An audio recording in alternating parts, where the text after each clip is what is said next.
المكتب التعاوني للدعوة والإرشاد وتوعية الجاليات بالدمام مسيرة عمل وأمل 13 নম্বর যে খুতবা এটি হচ্ছে মুহররমের খুতবা সালেসা তৃতীয় খুতবা মুহররম মাসের ফি সিফাতিহি তাআলা বলছে আল্লাহর সিফাত সম্পর্কে আল্লাহর সিফাতের বয়ান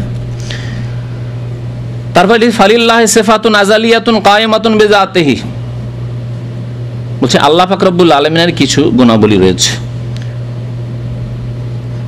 আল্লাহর সিফাত গুণ মহিমা বর্ণনা করিব অনাদিকাল হইতে আল্লাহ তাআলার বহু সিফাত গুণ তাহার নিজের সহিত অবস্থিত আছে মানে আল্লাহর বহু সিফাত অবস্থিত আছে সেই সিফাতগুলি কয়টি মাত্র 7টি গুণ আল্লাহর বর্ণনা করেছে এখানে মাত্র কয়টি 7টি গুণ বর্ণনা করেছে এই মতবাদ আল্লাহর মাত্র 7টি গুণ আছে আর বাকি অন্য গুণ নেই এই মতবাদ হচ্ছে আশআরী মতবাদ আর এই মতবাদ হচ্ছে মাতুরিদি মতবাদ জি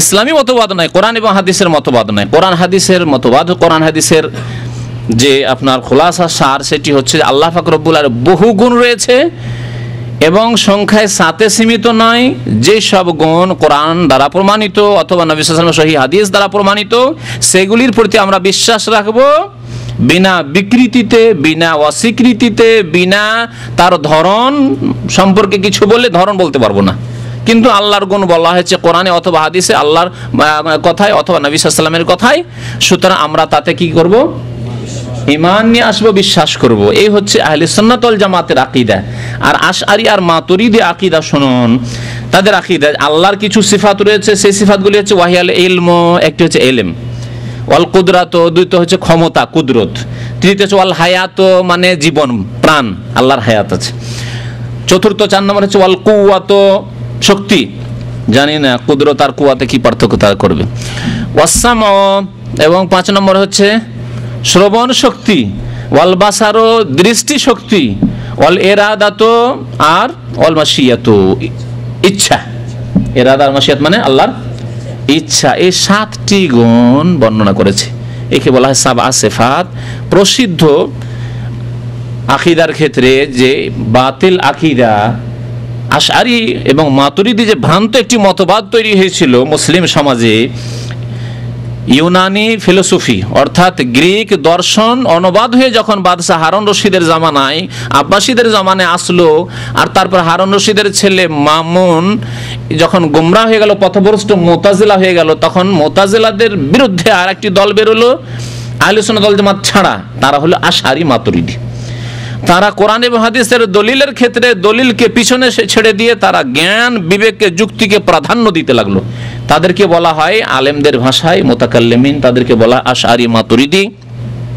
এই একটি আল্লাহর গুণাবলী সম্পর্কে গোমরাহ দল যাদেরই কিতাব পড়া হয় কওমি মাদ্রাসাগুলিতে আর আলিয়া মাদ্রাসার ফাজেলে শারহ আকায়েদ নাসাফে যারা ফাজেল পাস করেছেন তারা জানেন আর যারা কওমি মাদ্রাসা পড়েছেন তারা জানেন এই কিতাবের নাম যাতে এইসব বিভ্রান্তিকর গোমরাহ আকীদায় পড়ানো হয়েছে যে আল্লাহর মাত্র 7টি গুণ আছে আচ্ছা এই ক্ষেত্রে মজার কথা আরো শুনে রাখেন বলি তারা বলছে আল্লাহর শ্রবণ শক্তি আছে আল্লাহর শ্রবণ শক্তি আছে বাস এটা তো মেনে নেওয়া যায় কারণ কোরআনে হাদিসে উযুন শব্দ নেই কান আল্লাহর আছে এই কথা নেই সেদিন বলবো না ওটা আমরা বলবো না চুপ থাকবো যদি কেউ জিজ্ঞাসা করে আল্লাহ শোনেন কান আছে কিনা বলতে পারবো না আমরা জানি না কারণ কোরআন এবং হাদিসে উযুন শব্দ ব্যবহার হয়নি বাসারের ক্ষেত্রে ধরেন তারা বলছে যে বাসিরুন বেলা বাসারিন তাদের কিতাবে আছে বাসিরুন বেলা বাসারিন দেখেন কিন্তু চোখবিহীন মজার কথা শুনলেন আল্লাহ দেখেন কিন্তু চক্ষুবিহীন এটি কোরআনের কথা হাদিসের কথা না কোরআনে আল্লাহর চক্ষুর কথা আছে জি মুসা আলাইহিস সালামের লালন পালনের ক্ষেত্রে আল্লাহ বলছেন ওয়ালে তুসনা আলা আইনি সূরা তাহা ওয়ালে তুসনা আলা আইনি যাতে করে তোমার লালন পালন হয় আমার দৃষ্টির সামনে চোখের সামনে আইন মানে কি চক্ষু না আল্লাহ বলছেন নূহ আলাইহিস সালামকে যে তুমি কিস্তি তৈরি করো কিস্তি মানে পানি জাহাজ স্টিমার তৈরি করো আল্লাহ বলছে আনিস নাইল ফুলকা বে আয়ুনিনা ওয়া ওয়াহিয়িনা তুমি পানি জাহাজ জলজাহাজ তৈরি করো বে আয়ুনিনা আমার চোখের সামনে আল্লাহ বলছেন আয়ন, আইনের জামা হচ্ছে আয়ন, আমার চোখের সামনে। ওয়াহিয়ানা, আমার আদেশ ক্রমে, আমার আদেশে, আমি আদেশ করছি তুমি তৈরি করো। কি হবে না হবে, শুকায়, শুকনো জায়গায় পানি নেই, কিচ্ছু নেই, নদী নেই, সমুদ্র নেই, কিচ্ছু নেই, যখন শুকনো জায়গায় পানি জাহাজ তৈরি করছেন নূহ আলাইহিস সালাম, তখন এলাকার লোকেরা কাফের মুশরিক বিদারী শুধু ঠাট্টা আর মজাক, ঠাট্টা মজাক। কি করবে, বালিতে জাহাজ চালাবে নাকি? হ্যাঁ, পাহাড়ের উপর জাহাজ উড়াবে নাকি? পানি জাহাজ উড়াবে? এসব ঠাট্টা মজাক করে। সুবহানাল্লাহ। আল্লাহ পাক এমন পানি দিলেন যে জাহাজ ছাড়া আর কোনো উপায় নেই, পাহাড়ের উপর চড়েও উপায় নেই। তো কি বলছিলাম, আসল বিষয় আল্লাহর চক্ষু কোরআনে কারিমে তো আছে, কোরআনে কারিমে আল্লাহর চক্ষু আছে, চক্ষুর কথা বলেছে। এরা বলছে যে আল্লাহ শোনেন কিন্তু শোনার কিছু নেই, আল্লাহ দেখেন কিন্তু দেখার কিছু নেই, চক্ষু নেই। জি,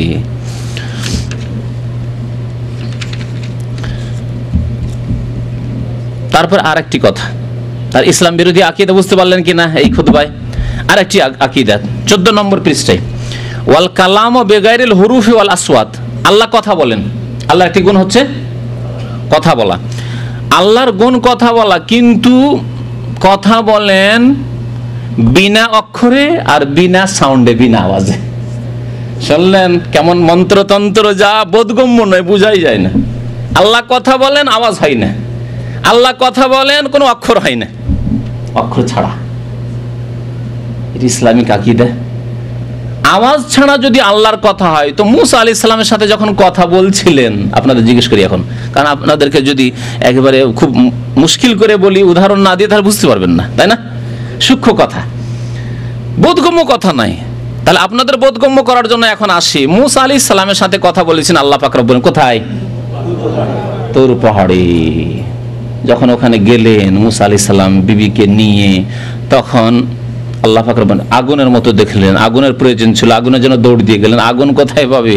আল্লাহ বলছেন ইন্নী আনাল্লাহ, আমি আল্লাহ। জি, ফাখলানা আলাইকা ইন্নাকা বিল ওয়াদিল মুকাদ্দাস তুয়া। তারপরে আল্লাহ পাক রব্বুল কথা বলছেন তার সাথে, এসব কথাবার্তা বলছেন। মূসা আলাইহিস শুনতে পাচ্ছেন না? পাচ্ছেন না? শুনতে পাচ্ছেন। আল্লাহ পাক রব্বুল আলামিনের কাছে আরেকবার যখন তাওরাত নিতে গেলেন, তো আল্লাহ পাক রব্বুল আলামিন কথা বলছেন, মূসা আলাইহিস সালাম শুনছেন, ঠিক না? আচ্ছা, কোরআনে কারিমে আরো ঘটনা আছে মূসা আলাইহিস সালামের কথা বলার। এবার আল্লাহকে দেখতে চাইলেন। মূসা আলাইহিস সালাম কি বলেন? রব্বি আরিনি আনজুর ইলাইক, আল্লাহ তোমাকে দেখতে চাই। আল্লাহ বলছেন লান তারানি, আমাকে দেখতে পারবেন না। তাহলে কথা শুনছেন, যদি আওয়াজ না থাকে তো কেমন করে বুঝছেন যে আল্লাহ কথা বলছেন?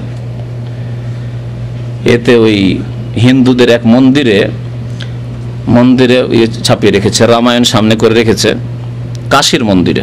আমি যেহেতু বেনারসে পড়াশোনা করতাম, তাই তামাশা দেখতে গিয়ে দেখি যে ওই রামের ছবি ছাপিয়ে রেখেছে, মানে এই মূর্তি আর কি, মূর্তি বানিয়ে রেখেছে, বসে আছে মূর্তির, আর সামনে যেমন পাঠ করে ওই রকম, সামনে আপনার রেহেলের ওপরে যেমন দেয় ওই রকম করে রামায়ণ রাখা আছে। আর মনে হচ্ছে ইলেকট্রিক এমন লাগা আছে সিস্টেম, মনে হচ্ছে যে পাতা উল্টেছে, কিন্তু পাতা উল্টেছে মনে হচ্ছে। আর বিদ্যুৎ লাগানো আছে ওই এতে, মূর্তিতে, মনে হচ্ছে মুখ নড়ছে, কোনো আওয়াজ হয় না, পড়ার আওয়াজ হয় না, কিন্তু মুখ নড়তে আছে, মুখ নড়ছে।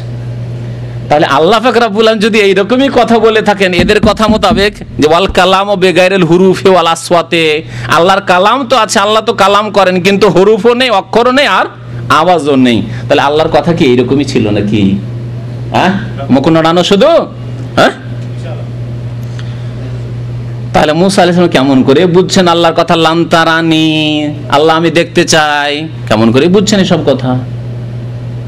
ইব্রাহিম আলাইহিস সালাম বলছেন, হ্যাঁ, রব্বি আরিনি কাইফা তুহিল মাউতা, হে রব আমাকে দেখিয়ে দেন আপনি মুর্দাকে, মৃতকে কেমন করে জিন্দা করেন, জীবিত করেন। দরখাস্ত করছেন, আল্লাহ আবার জবাব দিচ্ছেন। কি জবাব দিচ্ছেন? আওয়ালাম তুমিন, তুমি কি বিশ্বাস করো না? তাহলে শুনছেন না ইব্রাহিম আলাইহিস সালাম? শুনছেন। তাহলে আল্লাহর কথা কি বিনা অক্ষরে আর বিনা আওয়াজে ছিল না, আওয়াজ বিশিষ্ট আর অক্ষর বিশিষ্ট ছিল? বলেন তাহলে ইসলাম বিরোধী আকীদা নয়, ইসলাম বিরোধী আকীদা।